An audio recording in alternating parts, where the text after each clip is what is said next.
అయిపోతుంది. యోహాను సువార్త 8వ అధ్యాయం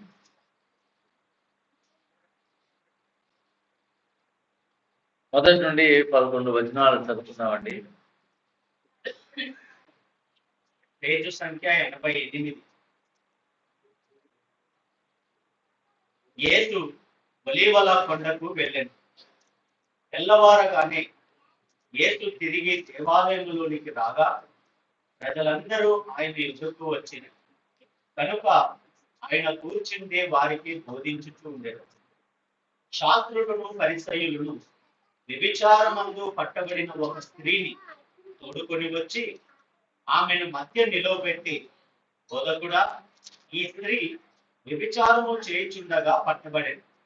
అట్టి వారిని రాళ్ళు రువ్వి చంపవలనని ధర్మశాస్త్రములో మోషే మనకు ఆజ్ఞాపించను కదా. అయినను నీవేమి చెప్పుచున్నావని ఆయనను అడిగింది. ఆయన మీద నేరము మోపవలనని ఆయనను శోధించుచు ఇలాగున అడిగింది. అయితే యేసు వంగి నేల మీద వేలితో ఏమో రాయించుండెను. వారు ఆయనను పట్టు వదలక అడుగుచూ ఉండగా ఆయన తల ఎత్తి చూచి, మీలో పాపము లేనివాడు మొట్టమొదట ఆమె మీద రాయి వేయవచ్చునని వారితో చెప్పి మరలా వంగి నేల మీద రాయించుండెను. వారు ఆ మాట విని పెద్దవారు మొదలుకొని చిన్నవారి వరకు ఒకరి వెంట ఒకడు బయటికి వెళ్ళేది. యేసు ఒక్కడే మిగిలింది. ఆ స్త్రీ మధ్యలో నిలవబడి ఉండేది. యేసు తల ఎత్తి చూచి, అమ్మా, వారు ఎక్కడ ఉన్నారు? ఎవరునూ నీకు శిక్ష విధింపలేదా అని అడిగినప్పుడు ఆమె లేదు ప్రభువా అని. అందుకు యేసు, నేనును నీకు శిక్ష విధింపను, నీవు వెళ్ళి ఇక పాపము చేయకుమని ఆమెతో చెప్పాను. ప్రార్థన చేస్తున్నామండి. జీవాధిపతి అయిన మా ప్రభువా, వాక్య భాగాన్ని దీవించి సంఘము క్షేమం కొరకై మీరు మాట్లాడుతుండగా ఆశీర్వాదం పొందడానికి సహాయం చేయమని మా ప్రభువైన యేసు క్రీస్తునామమున ప్రార్థన చేసి ధ్యానం చేస్తున్నాం తండ్రి, ఆమేన్. ప్రభునందు ప్రియమైనటువంటి వాళ్ళరా, యోహాను సువార్త 8వ అధ్యాయం 11 వచనాల్లో మనం కొన్ని అంశాలను ఈ దినాన నేర్చుకుందాం. యూదుల పర్ణశాలల పండుగలో ప్రభు మనకు 7వ అధ్యాయంలో రాయబడింది. ప్రభు ఎవరైనా తప్పికొంటే నా యొద్దకు రండి, నా యొద్దకు వచ్చి మరి తప్పిక తీర్చుకోవాలి.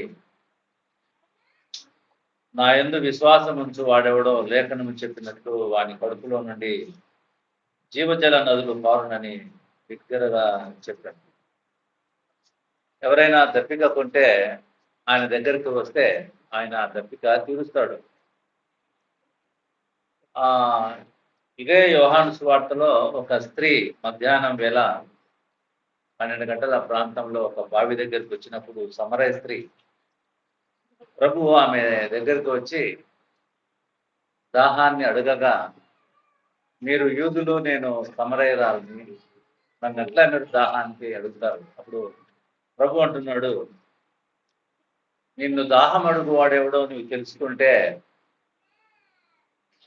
నీకు ఆయన ఏమి ఇస్తాడంట? జీవజలాన్ని ఇస్తాడు. నువ్వు ఎన్నటికీ దప్పికొన్నావు.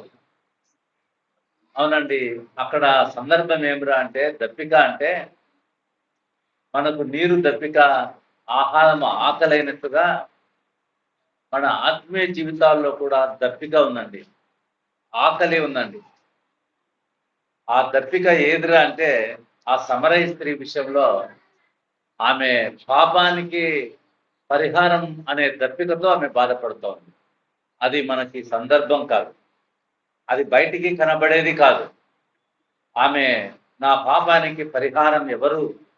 ఎట్లా?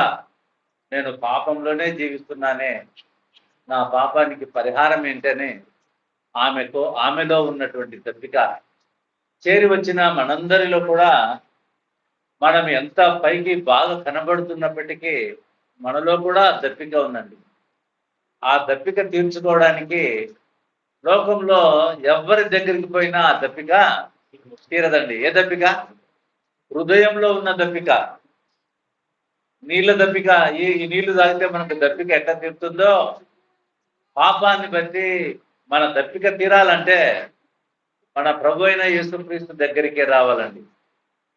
కాబట్టి మహాదినంలో ఎవడైనా దప్పిక కొంటే నా దగ్గరికి వచ్చి దప్పిక తీర్చుకోవాలి. ఉదయకాలం ఆయన దగ్గరికి వద్దాం. దప్పిక, మన హృదయంలో ఉన్న దప్పిక తీర్చేటువంటి వాడు ఆయనే. సరే, ఈ విధంగా బోధిస్తూ ఉంటుండగా ఆ బంట్రౌతులు ఆయనను పట్టుకుని రమ్మని కొందరు బంట్రౌతులను పంపించినారు. ఆ బంట్రౌతులు కూడా ఆయన మాటలు విని ఆయనను ఏమీ పట్టుకోలేకపోయారు. అంటే ఆయన మాటల్లో అంత నెమ్మది, ఆయన మాటల్లో అంత సమాధానం. ఏమయ్యా మీరు ఆయనను పట్టుకురాలేదంటే, ఆయన మాట్లాడినట్లు ఇంతకు మునుపు ఎవ్వరూ మాట్లాడలేదు. అవునండి, లోకంలో ఎన్నో రకాలైన మాటలు ఉన్నాయి, కానీ దేవుని మాటలు మన జీవితాలకు ఆదరణ ఇస్తాయి. మనం చేయవలసిన పాపము చేయకుండా ఆపివేస్తాయి. చూడండి, 7వ అధ్యాయము 48వ వచనం 45వ వచనంలో ఆ బంట్రౌతులు ప్రధాన యాజకుల యుద్ధకులు పరిసయ్యుల యుద్ధకులు వచ్చినప్పుడు వారు ఎందుకు మీరు ఆయనను తీసుకొని రాలేదని అడుగగా, ఆ బంట్రౌతులు ఆ మనుషుడు మాట్లాడినట్లు ఎవడనూ ఎన్నడనూ మాట్లాడలేదనిది. చూడండి, ఆ మనుషుడు మాట్లాడినట్లు ఎవరునో ఎన్నడూ మాట్లాడలేదండి. వాళ్ళు చేయాల్సిన, పట్టుకోవాల్సినటువంటి ప్రభువును వాళ్ళు పట్టుకోలేదండి. పాపం చేయలేకపోయినారు. దేవుని వాక్యము మనము వింటూ ఉంటే పాపము చేయకుండా మనము నిలిచి ఉంటామండి. అందుకనే మనము దేవుని వాక్యాన్ని ఎరిగిన వారమై ఉండాలి. ఆయన మాటలు వినేవారమై ఉండాలి. సరే, అధికారులు ఏం చేశారంటే, మీరు ఎందుకు ఆయనను పట్టుకురాలేదని చెప్తే వాళ్ళు చెప్పిన సమాధానం, ఆడ మీటింగ్ అయిపోయింది, రాత్రి అయింది, ఎవరింటికి వాళ్ళు వెళ్ళిపోయినారు. అయితే 8వ అధ్యాయం ప్రారంభంలో యేసు ఒలీవల కొండకు వెళ్ళెను అని రాయబడింది. ఎందుకు? ఆయనకి ఇల్లు లేదు. పైన ఏం రాయబడింది ముగింపులో? ఎవరి ఇంటికి వారు వెళ్ళిరి. 8వ అధ్యాయం ప్రారంభంలో ఏం రాయబడింది? ఆయన యేసు ఒలీవల కొండకు వెళ్ళెను. చూడండి, ఆయన ఒలీవల కొండకు వెళ్తున్నాడు. కారణం, ఆయనకి ఇల్లు లేదండి. ఇంట్లో ఉన్న సహోదరులు ఆయనను పంపించి వేశారండి. ఆయనకి ఇల్లు లేదు. ఇంకొకటి, ఎవరు ఆహ్వానించిన వారు కూడా లేరు. ఎవరు ఆయనను గురించి ఆలోచన చేసినటువంటి వారు కూడా లేరు. ఆయన ఎక్కడికి పోయినాడు? ఒలీవల కొండకు వెళ్ళాను. మరి శిష్యులు కూడా వాళ్ళ ఇంటికి పోయినారేమో. శిష్యులు వెళ్ళినట్టుగా ఇక్కడ లేదు. యేసు ఒలీవల కొండకు వెళ్ళాను. నిజమే. ఎందుకు ఆయనకు భూలోకంలో ఆయనకి ఇల్లు లేదు? మన నక్కలకు బొరియలు ఉన్నాయి. రాత్రి వేళ తిరిగే నక్కలకు పగలు రెస్ట్ తీసుకోవడానికి బొరియలు ఉన్నాయి. పగలు తిరిగే పక్షులకు ఏమండి రాత్రి రెస్ట్ తీసుకోవడానికి గూళ్ళు ఉన్నాయి. మనుష్య కుమారునికి తలవాల్చుకోవడానికి స్థలం లేదు. ఎందుకు అంత ఏమి లేనివాడుగా ప్రభు లోకంలో జీవించినాడు?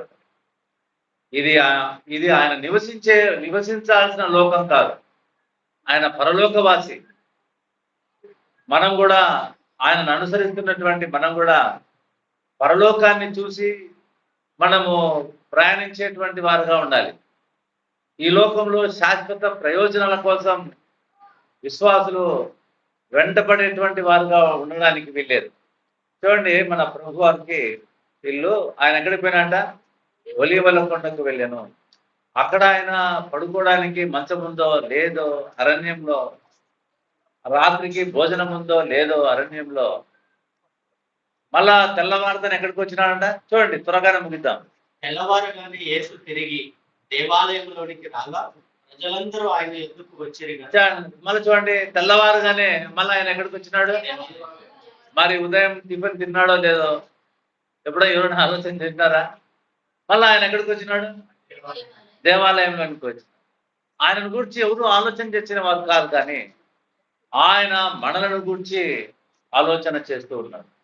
చూడండి, రక్షణ ఎంత మనుషులకు మన ప్రభు అనుగ్రహించబోయే రక్షణ ఎంత అమూల్యమైనది కాకపోతే ఆయన ఈ లోకంలో తన సౌఖ్యం కోసం పట్టించుకున్నటువంటి వాడు కాదు. ఎంత ప్రాముఖ్యం! ఆయన అరణ్యంలో ఒలీవల కొండలో ఆయన మరి రాత్రంతా గడిపినాడు, పగలొచ్చి దేవాలయం. అయితే ఒక విశేషం ఏంటంటే అప్పటికే ప్రజలందరూ ఆయన దగ్గరికి చేరుకున్నారు. అంటే వాళ్లకు వాక్యం పట్ల ఎంత నెమ్మది కలుగజేస్తా ఉంది, వాక్యం పట్ల వాళ్ళకి ఎంత శ్రద్ధ ఉంది. వాళ్ళు కూడా ఆ బోధ వినడానికి బండ్రోతులు అన్నట్టుగా ఆ మనుష్యుడు మాట్లాడినట్టు ఎవరు ఎప్పుడు మాట్లాడలేదు. ఏమండి, ఇంతవరకు ఆయన వాక్యం వింటూ ఉన్నారు, మీకు అనిపించలేదా? నిజమే, ఈ వాక్యము మాకు నెమ్మది కలుగజేసినట్లు లోకంలో మాకు ఎక్కడ నెమ్మది దొరకలేదని. అలాగున నెమ్మది పొందినటువంటి వారమైతేనే ప్రభు కొరకు నమ్మకంగా జీవించిన వారం అవుతాం. కాబట్టి ప్రియులారా, వాళ్ళు కూడా వచ్చి ఉదయాన్నే వాక్యం వింటూ ఉన్నారు. మనం కూడా మందిరంలో వాక్యాన్ని ప్రకటించే నియామక కూడికలకు తప్పక సమయాన్ని కేటాయించుకొని వచ్చి వాక్యం వినేవారుగా ఉండాలండి. కేవలం ఆదివారం కనబడేటువంటి వారుగా ఉండడానికి వీల్లేదు. ఇక్కడ ప్రభు ఒక గొప్ప సవాల్ని ఎదుర్కొంటున్నాడు. ఏం ఎదుర్కొంటున్నాడు? గొప్ప సవాలు. ప్రభువే కాదు, మనందరము కూడా ప్రతిరోజు సవాలు ఎదుర్కోవలసినటువంటి జీవితమే క్రైస్తవ జీవితం. సవాలు లేదంటే అది క్రైస్తవ జీవితం కాదండి. ప్రతిరోజు సవాలు ఎదుర్కోవాలి. ఇక్కడ ప్రభు సవాలు ఎదుర్కొంటున్నాడు. ఏమిటా సవాలు? ఉదయాన్నే ఏం చేశారంటే శాస్త్రులు పరిసయ్యులు కలిసి వ్యభిచారం చేత పట్టబడిన ఒక స్త్రీని తీసుకుని వచ్చినారండి. ఎట్లా పట్టబడింది? వ్యభిచారం వలన పట్టబడింది. ఆమె దొరికిందా, పట్టబడిందా? దొరికిన దానికి పట్టబడిన దానికి తేడా ఏమి? ఇప్పుడు సిబిఐ వాళ్ళు ఒక లంచగొండిని ఏం చేస్తారు? పట్టుకుంటారు. ఎట్లా? వల వేసి పట్టుకుంటారు. వీళ్ళు కూడా ఏం చేస్తారంటే ఇద్దరిని పిలుచుకురాలే. విచారం ఒక్కరి వల్లనే జరగదు కదా. ఎవరెవరు ఉంటారు? పురుషుడు ఉంటాడు, స్త్రీ ఉంటుంది. కానీ ఇక్కడ ఎవరిని పిలుచుకొచ్చినారు? స్త్రీని ఒకదాన్నే. అంటే ఆ పురుషుడు ఎవరు? వీళ్ళకు సహకరించినటువంటి వాడు. అర్థమవుతుందంటే వీళ్ళ గ్రూప్ లో ఒక మెంబర్ ఆయన. అందుకని ఆయన లేడండి, కనపడటం లేదు. పట్టించినారు ఆమెను. నిజమే, పట్టించినా ఏం చేసినా ఆమె విచారే. ఆమెను పట్టుకొచ్చినారండి. ఆమెను తీసుకుని వచ్చి చూడండి, తీసుకుని వస్తే అక్కడ వాక్యం వినే వాళ్ళకి ఎంత డిస్టర్బెన్స్. వాళ్ళు నెమ్మదిగా వాక్యం వింటా ఉన్నారు. అయితే ఆ డిస్టర్బెన్స్ లో ఇంకా అయిపోయిందిలే, ఇంకా ప్రభు మనకు చెప్పడని వాళ్ళు వెళ్ళిపోలే. వాళ్ళు ఏం చేశారు? అట్లే కూర్చున్నారంటే అర్థమేమి? వాక్యము వాళ్ళకు నెమ్మది కలగా చేస్తా ఉంది. ఒక 10 నిమిషాలు ఇక్కడ లేట్ అయితే మీరేం చేస్తారు?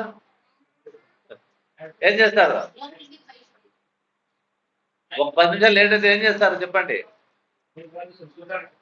ఇంకా వెళ్ళిపోవడానికి ప్రయత్నం చేస్తా. అంటే అర్థమేమి? వాళ్ళు అట్లే కూర్చున్నారండి. ఉదయాన్నే వచ్చిన వాళ్ళు అట్లే కూర్చున్నారు. వారు దేవుని వాక్యం పట్ల ఆసక్తి కలిగి ఉన్నారు. ఆసక్తి కలిగిన వారిని ఆటంకపరచడానికి వీళ్ళు ఒక స్త్రీని పట్టుకొచ్చినారు. స్త్రీని పట్టుకొని వచ్చి ఏమంటున్నారంటే, అయా, మనకు ధర్మశాస్త్రం ఉంది కదా, మోషే రాసి మనకు ధర్మశాస్త్రం ఇచ్చినాడు కదా. ఏం రాయబడింది అందులో? ఎవరైనా వ్యభిచారం చేసిన స్త్రీని ఏం చేయాలా? రాళ్లతో కొట్టి చంపివేయాల కదా. మరి నువ్వు చూస్తే, నీ బోధలు చూస్తే అందరినీ రక్షిస్తాం అంటున్నావు. ఏమండి? కాబట్టి నీవేం చెప్తావు? ఈమెను క్షమిస్తానంటావా, లేకపోతే వాళ్ళతో కొట్టి చంపమంటావా? ఒక గొప్ప సవాలండి, గొప్ప సవాలు. మన ఆత్మీయ జీవితంలో కూడా ఇటువంటి సవాళ్ళు ఎదుర్కోవాలంటే దేవుని వాక్యాన్ని కలిగిన వారుగా ఉండాలి. దేవుని వాక్యాన్ని. దేవుని వాక్యం కలగకుండా ఉంటే సవాళ్ళను మనం ఎదుర్కోలేం. ఏది చేసినా భయపడతాం. ఇంకొకటి గమనించండి, లోకంలో ఎటువంటి చట్టాలు వచ్చినా, ఎంత కఠినమైన చట్టాలుగా కనబడుతున్నా, ఎంత కఠినమైన చట్టాలుగా కనబడుతున్నా, అవి విశ్వాసులకు మంచి చేసే చట్టాలే. అవి ఏమాత్రం కీడు చేసే చట్టాలు కాదు. ఉదాహరణకు దానియేలు గ్రంథంలో తీయాల్సిన అవసరం లేదు, మళ్ళా మీరు చదవండి. దానియేలు గ్రంథంలో రాజు ఒక కలగన్నాడండి. ఏం ఒక కలగన్నాడు. ఆ కళను ఏం చేసినాడు ఆయన? మర్చిపోయినాడు ఆయన. ఆయన ఏం చేసినాడు?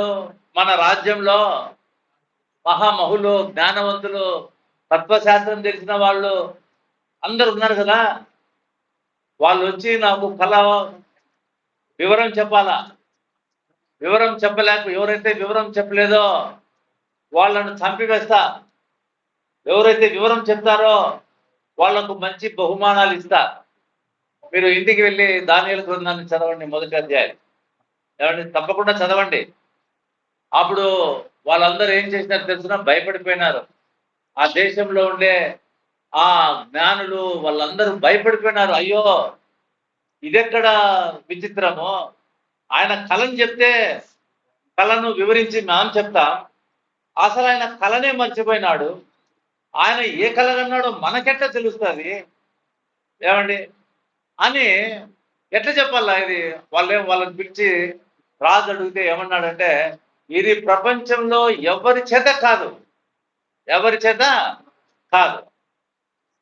అయితే ఆయన ఏం చేసినాడు? నాకు అదంతా తెలియదు, చంపివేస్తా. వాళ్ళు ఏం చేసినారు తెలుసునా? అరే మనం ఎట్లా చంపబడతాం? చంపబడినప్పుడు యూదుల నుంచి పట్టుకొని వచ్చిన కొందరు జ్ఞానవంతులు ఉన్నారు కదా, వాళ్ళను కూడా మనం చంపించాల. మనమే కాదు చావాల్సింది, వాళ్ళు కూడా చంపబడాల. ఓ పెద్ద కఠినమైనటువంటి సవాలండి. అప్పుడు దానియేలు దేవుని సన్నిధిలో ప్రార్థన చేసినాడు. ప్రార్థన చేసినప్పుడు ఆ కళను గూర్చిన వివరం చెప్పడానికి దానియేలుకు దేవుడు కృపను గ్రహించినాడని. అంటే దీని అర్థం ఏమిటంటే, అంటే చంపబడవలసినటువంటి ఆ దానియేలు స్నేహితులు ఏమైనారు? బ్రతికింపబడ్డారు. కారణం, వారు వాక్యాన్ని, దేవుని జ్ఞానాన్ని కలిగి ఉండటయే. నెబుకద్నెజరు అంటున్నాడు, ఈయన జ్ఞానము, దేవుని జ్ఞానం కలిగినటువంటి వాడు.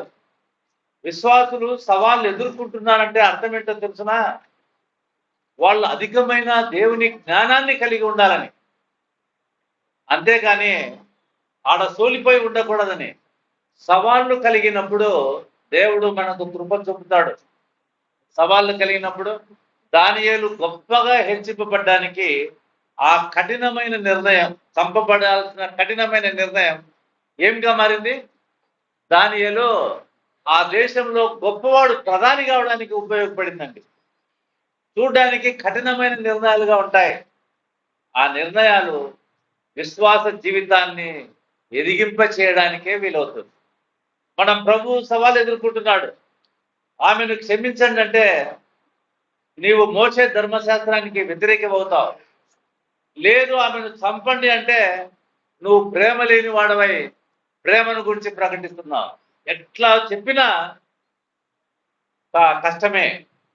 గొప్ప సవాలు మన జీవితాల్లో కూడా, మన అనుదిన జీవితంలో కూడా, లోకంలో నివసిస్తున్నటువంటి మనకు సవాలే. మందిరానికి రావాలంటే ఒక సవాలు, మనం లోకంలో జీవించాలంటే ఒక సవాలు. రకరకాల వాళ్ళు రకరకాలుగా మాట్లాడుతూ ఉంటారు, ఈ పనులు చేయండి అంటుంటారు. మన బంధువులైనటువంటి వారు, ఇంకా ప్రభు నమ్మనటువంటి వారు మనల్ని ఎన్నో రీతులుగా ఇబ్బందులకు గురి చేస్తూ ఉంటారు. వీటన్నిటిలో మనం నిలిచి ఉండాలంటే దేవుని వాక్యము ఎరిగి ఉండటమే. కేవలం ఆదివారం వస్తూ ఆదివారం పోతూ ఉంటే ఈ సవాళ్ళను ఎదుర్కోలేము. కానీ లోకంలోనే మనం జీవిస్తాం. అందుకనే ఈరోజు పండుగ క్రైస్తవులుగా కనబడుతున్నాం. పండుగలు వస్తేనే మనకు సంతోషం, ఇక మిగిలిన దినాల్లో మనకు సంతోషం లేదు.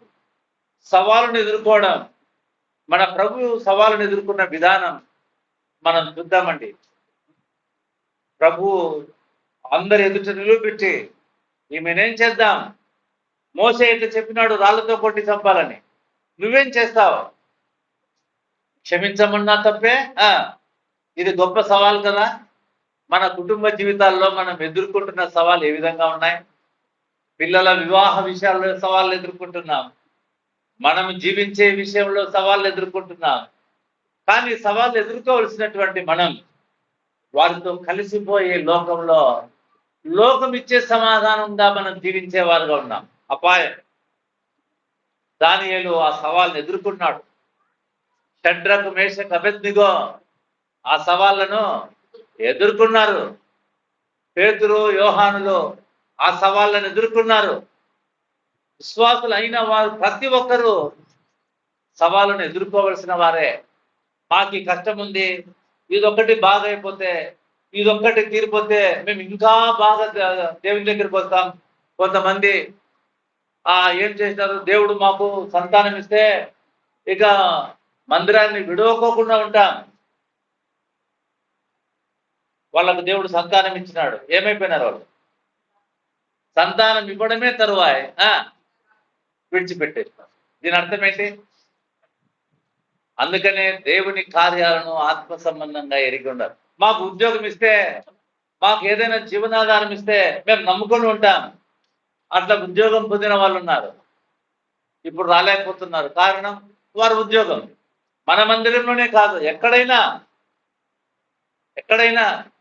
కొందరిని మందిరంలో పెద్దలుగా చేయకపోతే వాళ్ళు ఏం చేస్తారు? వెళ్ళిపోతారు. సవాళ్ళు ఎదుర్కోలేకుండా ఉన్నారు. అర్థమవుతుందా అండి? మన ప్రభు సవాలు ఎదుర్కొంటున్నాడు. ఎందుకు ఈ పాట మనకేం నేర్పిస్తుందంటే, మనం కూడా సవాలును ఎదుర్కొనేటువంటి వారుగా ఉన్నాం. ఎట్లా? నువ్వేమి కష్టపడి కత్తి తీసుకొని యుద్ధం కాదు. మన ప్రభు సాతానుడు ఏం చేసినాడు? వాక్యాన్ని, ప్రభువుని శోధిస్తున్నాడు. నీవు దేవుని కుమారుడు అయితే అప్పుడు ప్రభు ఏం చేసినాడు? ఆ సవాళ్ళను ఎదుర్కోవడానికి అద్భుతం చేయలే. ఏం చేసినాడు? ఆయన వాక్యాన్ని చెప్తున్నాడు. ఏమని మనుషుడు రొట్టె వలన కాదు, దేవుని నోట నుండి వచ్చే ప్రతి మాట వలన. ఈ సవాలు ఎదుర్కోవడంలో ఎంత సమాధానం ఉంది? కోపం లేదు, నెమ్మది. అది దేవుని వాక్యాన్ని బట్టి ఎదుర్కొనేది. ఈరోజు చాలా డిబేట్లు చూస్తూ ఉంటాం. డిబేట్లలో ఎవరికి యూట్యూబ్లలో ఈ డిబేట్లే గంటల సమయం వ్యర్థమవుతుందండి. అది ఎవరికి మేలు కాదు. అది కూడా సాతాను దొంగిలించే సమయం. ఆయన ఇట్లానే ఆయన భలే మాట్లాడినాడు. ఎవరికైనా ప్రయోజనమా? అసలు డిబేట్లు దేవుని వాక్యానుసారం కాదండి. నా గొర్రెలు నా స్వరం వినును. ఇంకా మనం వాళ్ళతో కొట్లాడాల్సిన పనిలే, వాళ్ళని ఏమో చేయాల్సిన పనిలే. కాబట్టి ప్రభునందు ప్రేమ, సాతానుడు మన సమయాన్ని దొంగిలిస్తున్నాడు. ఏమిరా అంటే డిబేట్లు పెట్టుకుంటుంటారు. ఆయన ఇట్లంటాడు, ఈయన ఇట్లంటాడు. మనకు అవసరం ఉంటుంది. అరే నేనెట్లున్నాను, ప్రభు రాబోతుందని వాక్యానుసారమైనటువంటి భయం కలిగి మనం జీవిద్దాం. మన ప్రభువును కొండ మీదకి తీసుకువెళ్ళాడు. నాకు నమస్కారం చేయి, ఈ రాజ్యం అంతా నీకు ఇచ్చేస్తానన్నాడు. ప్రభు ఏమన్నాడు? నీ దేవుడైన యెహోవాను నీవు శోధింపకూడదు. మనం కూడా శోధించే వారుగా ఉండకూడదు. ఏమండి? ప్రభునందు ప్రియమైనటువంటి, నువ్వు ఇక్కడి నుంచి దుంకో, దేవతలు వచ్చి నీ చేయి పట్టుకుంటారని వాక్యంలో రాయబడింది కదా. అవునండి. నువ్వు దేవుని కుమార్. దేవుడు వాక్యానుసారమైన, అంటే ప్రభు దేన్ని ఎరిగినాడు? లేఖనాలనే. ఆయన లేఖనాల చేతనే మనం కూడా లోకంలో మనం ఎదుర్కొనేటువంటి సవాళ్ళను ఎదుర్కోవాలంటే లోకంలో మన హృదయంలో వాక్యాన్ని కలిగి ఉండాలండి. అందుకనే కీర్తనకారుడు అంటున్నాడు, నీ వాక్యము నాకు నెమ్మదినిచ్చెను. నీ వాక్యము నాకు, ఎవరి నెమ్మది రండి, నీ వాక్యమే నాకు నెమ్మది. అందుకనే వాక్యం చదవలేని వాళ్ళు చదవడం నేర్చుకోవాలి, చదువు రాని వాళ్ళు వినడం నేర్చుకోవాలి. తరచుగా కష్టపడి వచ్చి దేవుని వాక్యాన్ని మనం వింటూ ఉండాలి. సరే, ప్రభు ఏం చేశాడంటే నేల మీద ఏమో రాయిచుండెను. ఎందుకు అట్లా ప్రభు? అది ప్రయోజనం లేని సవాలు. అదేం సవాలు? ప్రయోజనం లేని సవాలు. ఆయన మాట్లాడడానికి ఇష్టపడడం లేదు. వాళ్ళు పట్టుబడ్డారు. పట్టుబట్టి లేదు నువ్వు చెప్పి తిరాలా. అప్పుడు ఆయన ఏమన్నాడు? ధర్మశాస్త్రంలో ఏం రాయబడింది? ఇదిగో ఇశ్రాయేలీయులు పరిశుద్ధులుగా ఉండాలి, మీలో ఏదైనా పాపం ఉంటే వాళ్ళను ఎవరు కొట్టాలి? వాళ్ళను పరిశుద్ధులు కొట్టాలి. అందుకనే ప్రభు అన్నాడు, మీలో పాపం లేనివాడు ఆమె మీద మొదట రాయి వేయి. ఏమైనారండి? దేన్ని బట్టి వెళ్ళిపోయినారు? వాక్యాన్ని బట్టేనా? నా దగ్గరికి ఎందుకో? ప్రభు ఏమైనా గద్దించినాడా? ఏమి నాకు ఈ డిస్టర్బెన్స్ చేస్తున్నారు మీరు? నేనేదో వాక్యం చెప్పుకుంటుంటే మీరు పనికిరాందని తెచ్చి నా దగ్గర పెట్టినారు. ఏమన్నా ఆయన వాళ్ళని ఏమైనా అరిచినాడా? లేదండి. మనం కూడా ప్రభువును గుర్తెరగాలండి. మన లోకంలో జీవించాలంటే, లోకంలో ఉన్న పరిస్థితులను మనం అధిగమించాలంటే, ఇదిగో దేవుని వాక్యాన్ని తరచూ ధ్యానం చేస్తున్నారు. లోకంలో భక్తులందరూ కూడా దేవుని వాక్యం ద్వారానే మంచిది. ఆయన ఏం చేస్తున్నాడు మళ్ళా?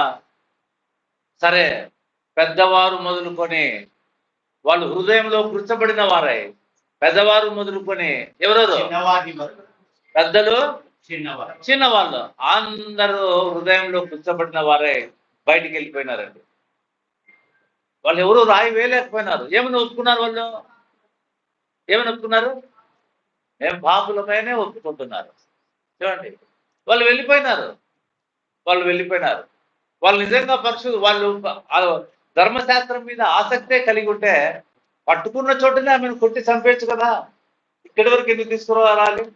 ఆ పాపం మీద వాళ్ళకు శ్రద్ధ కాదు, ప్రభువుని మీద. ఎంతటి లోపల చూడ్డానికి చక్కగా ఉన్నా ఎంత విపత్కరమైనటువంటి సవాలు. ప్రియ సోదరుడా, మనం తినే విషయాల్లో సవాలు ఉన్నాయి. ఇప్పుడు కొంతమంది అవి తినొద్దండి, ఇవి తింటే అపవిత్రులు అయిపోతారు, అవి తింటే అపవిత్రులు అవుతారు, అవి చేయకూడదు, తినకూడదు, దినాలను పాటించాలా. దేవుని వాక్యం ఏం రాయబడింది? దినములు, ఏ దినం మంచిది? మంచి దినం అంటూ లోకంలో ఒకటి కూడా అవి తినకూడదు, ఇవి తినకూడదు, ఇట్లా జీవించాలా. ఇది కూడా సవాలే మనకు. తినే విషయంలో వాక్యాన్ని ఎరిగిన వారు ఉండాలి. ఏమని? ప్రార్థన చేసి దేవునికి కృతజ్ఞతాస్తుతులు చెల్లించి పుచ్చుకుంటే ఏది నిషేధింపదగినది కాదు. ఏది నిషేధింపదగింది? దేన్ని ప్రార్థన చేసుకోకుండా తింటామో అది నిషేధింపదగింది. అవునా? కొంతమంది ఆ మాంసం ఈ మాంసం తింటే అపవిత్రులైపోతాం. ఈ మాంసం తిని అపవిత్రులం అయిపోతే యేసుక్రీస్తు కార్చిన రక్తము మనల్ని పవిత్రులుగా చేసిందని మనం చెప్పుకోవడానికి వీలవుతుందా? వీలు కాదు. మాంసాలను బట్టి మన పవిత్రత, తినేదాన్ని బట్టి అపవిత్రత ఉండదండి. అందుకనే వాక్యాన్ని ఎరిగినటువంటి వారై ఉండాలి. వివాహ విషయాల్లో వాక్యాన్ని ఎరిగినటువంటి వారై ఉండాలి. వాక్యాన్ని ఎరగకోకుండా మనము వివాహాలు చేసుకుంటుంటే లేదా వివాహాలు చేస్తే వాటి ద్వారా మనం జీవితాంతం నెమ్మది పొందుకోకుండా ఉంటామండి. కనుక ప్రభునందు ప్రియమైనటువంటి వాళ్ళరా, మీలో పాపం లేని వాడు ఆమె మీద మొదట. పెద్దోళ్ళు పోయినారు, చిన్నపిల్లలు కూడా వెళ్ళిపోయినారండి. చిన్నపిల్లలు కూడా అంటే పాపం ఎవరిలో ఉందని అర్థం? చిన్నపిల్లలు పెద్ద పిల్లలని తేడా లేదండి. చిన్నపిల్లల నుంచి, చిన్నతనం నుంచి పిల్లలను ప్రభు కొరకు పెంచాలా. వాళ్ళ పట్ల వాళ్ళు కోరినవి మనం కలుగజేస్తూ ఇస్తూ పెడుతూ ఉంటే వాళ్ళ జీవితాన్ని మనమే నాశనం చేసినటువంటి వారం అవుతాం. మన ప్రభు తల్లిదండ్రుల దగ్గర ఎట్లా జీవించినాడు? లోబడి జీవించను అని రాయబడింది. ఎట్లా జీవించినాడు? లూకాసు వార్తలో ఉంది కదా. ఆయన చూస్తారన్నమాట. ఆ లూకాసు వార్తలో చూడండి, త్వరగా చూసుకొని.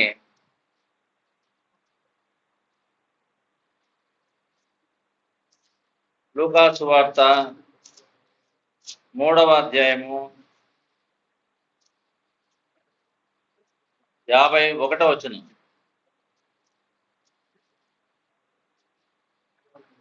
రెండవ అధ్యాయం 51. 2వ అధ్యాయం 51 వచ్చింది. అంతటా ఆయన వారితో కూడా బయలుదేరి నజరేతునకు వచ్చి వారికి లోబడి ఉండేది.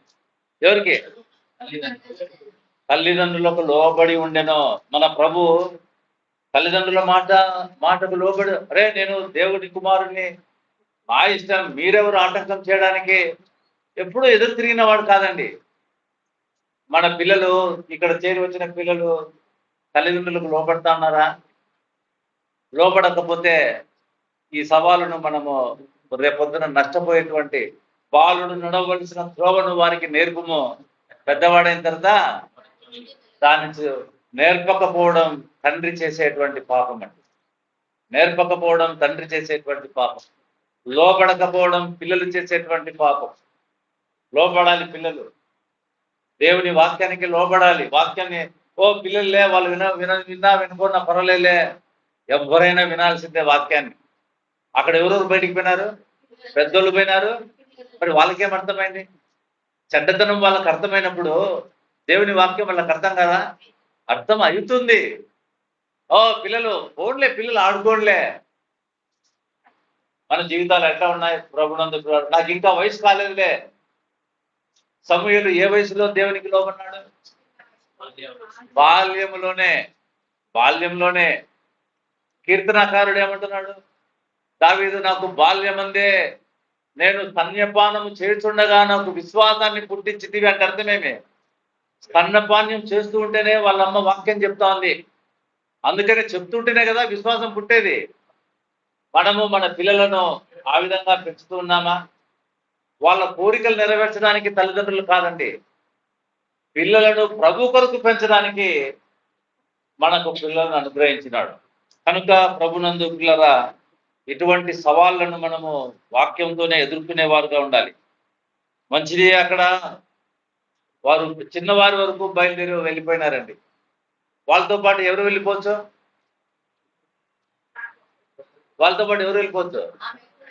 మరి వెళ్ళిపోలేదానే?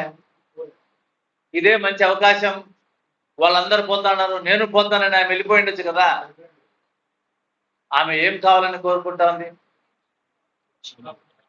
ఆమె క్షమాపణ కావాలని కోరుకుంటా ఉంది. ఆమె హృదయంలో ప్రతిరోజు బలవంతంగా పాపం చేసుకుంటా ఉంది. అయ్యో నన్ను క్షమించేటువంటి వారెవరు?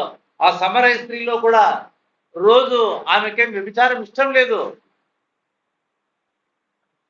సమరయ స్త్రీ వ్యభిచారాన్ని చెప్పడం కాదు, కానీ అయితే మనం కూడా పాపం చేయాలని మనకి ఇష్టం లేదు, కానీ రోజు ఏదో ఒక రూపంలో దేవునికి అవిధేయులుగా జీవించడానికే మనం మొగ్గు చూపుతున్నాం. కారణం వాక్యాన్ని సరిగా ఎరగకపోవడమే.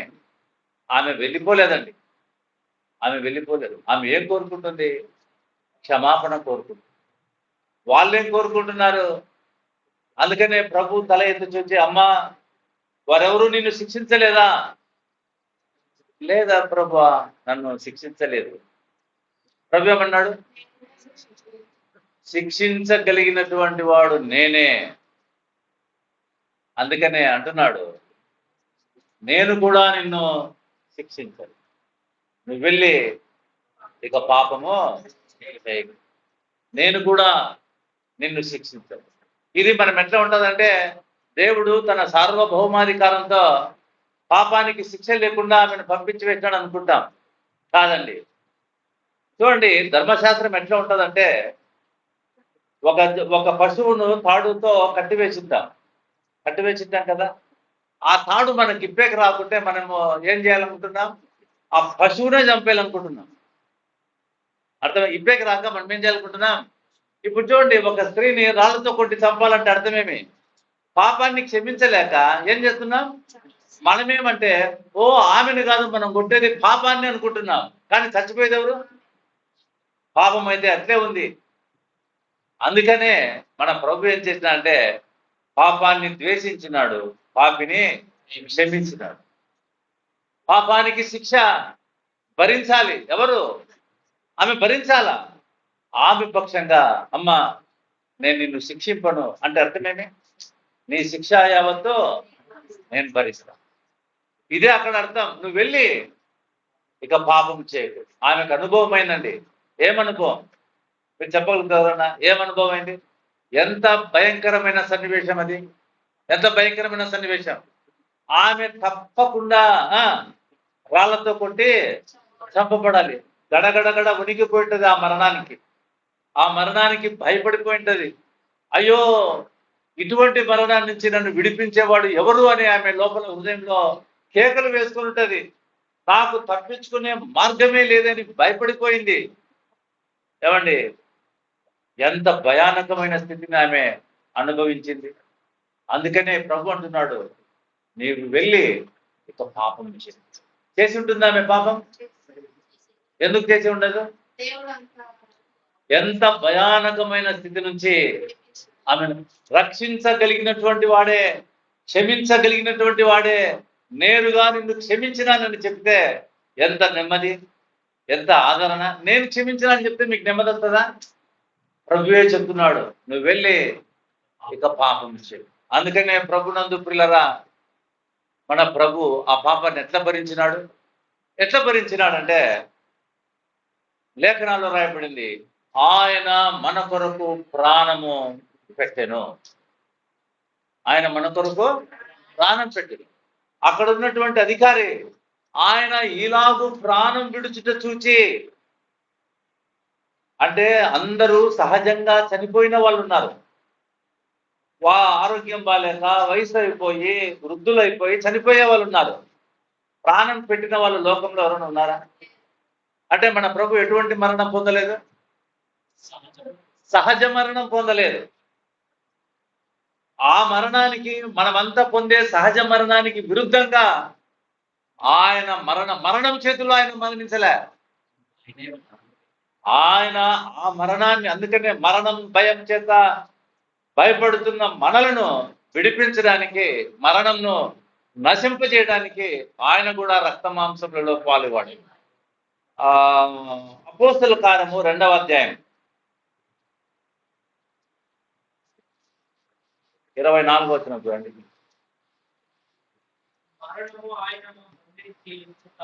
మరణము ఆయనను బంధించి ఉంచుట ఎందుకు అసాధ్యం చెప్పండి? మరణం ఆయనను బంధించి ఉంచుట ఎందుకు అసాధ్యం? ఎందుకంటే ఆయన మరణం చేతిలో మరణం అనుభవించలే. సహజంగా వచ్చిన మరణం కాదు.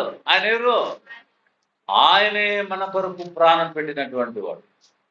ఏదో పాపం చేసి వ్యాధి వచ్చి బలహీనుడై ఆయన చనిపోలేదు. ఆయన మరణం ఆశ్చర్యం. ఆయన మరణాన్ని గురించి ప్రవక్తలు పలుకుతూ ఉన్నారు. అందుకనే మరణం మామూలుగా వ్యాధితోనూ బాధతోనూ చనిపోయింటే మరణంపై ఆ మరణం పైన అధికారం ఉంటుండే మరణానికి. కానీ మన ప్రభు అందుకనే మరణము బంధించి ఉంచుట అసాధ్యం. ఆయన మరణించలేదు, ఆయన ప్రాణము పెట్టినాడు. అందుకనే ప్రభునందు ప్రియమైనటువంటి వాళ్ళరా, మనందరి కోసం ఆయన ప్రాణం పెట్టి మనలను ఆ మరణాన్ని నుంచి, ఇప్పుడు మరణానికి ఏమైంది తర్వాత రోమిలకు రాసినటువంటి పత్రిక 8వ అధ్యాయం 2వ వచనం చదువుతున్నాం.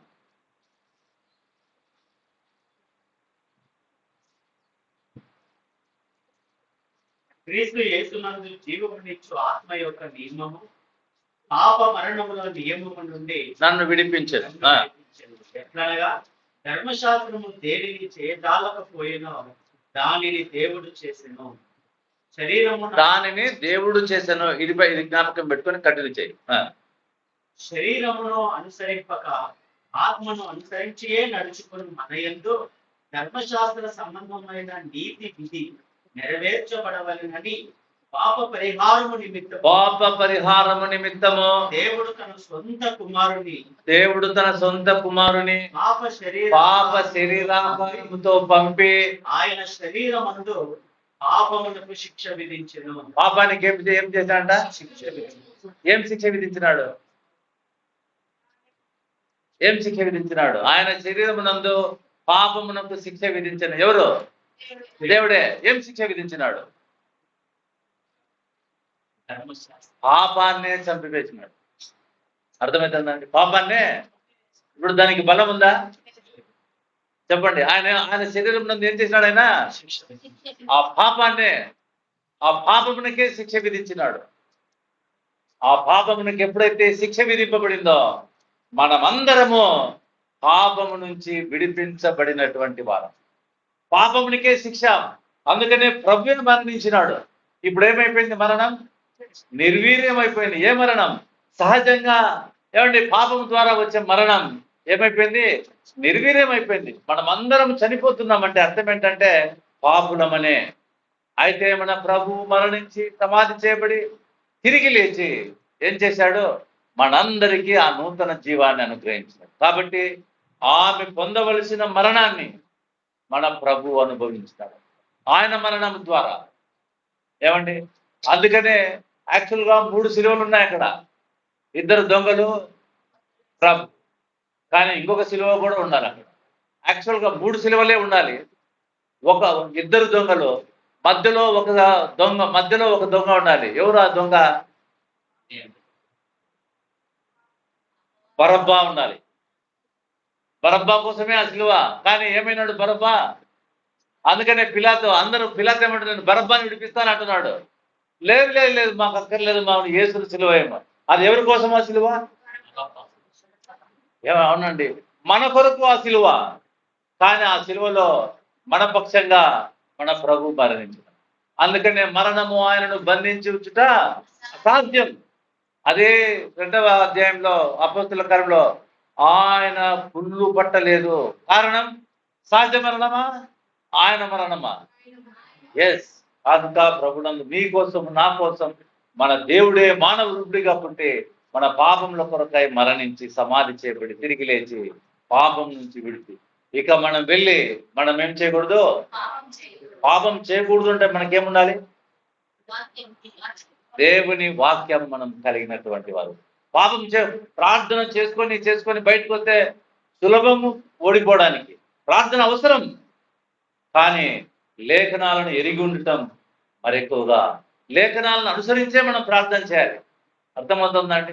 కాబట్టి ప్రభు కొరకు పాపం లేకుండా జీవించాలంటే దేవుని వాక్యమే ఆధారం. కనుక ప్రభునందు పిల్లరా, ఈ వాక్యాన్ని గ్రహించి ఈ దినాన పునరుద్ధాన పండుగని లోకమంతా చేసుకుంటుంటే మనం పునరుద్ధానమైన మనము ఆయనకు స్తోత్రములు చెల్లించి మనము ఆయన కొరకు జీవిద్దాం. దేవుడి మాటలు మన కొరకై దీవించి ఆశీర్వదించుకుందాం.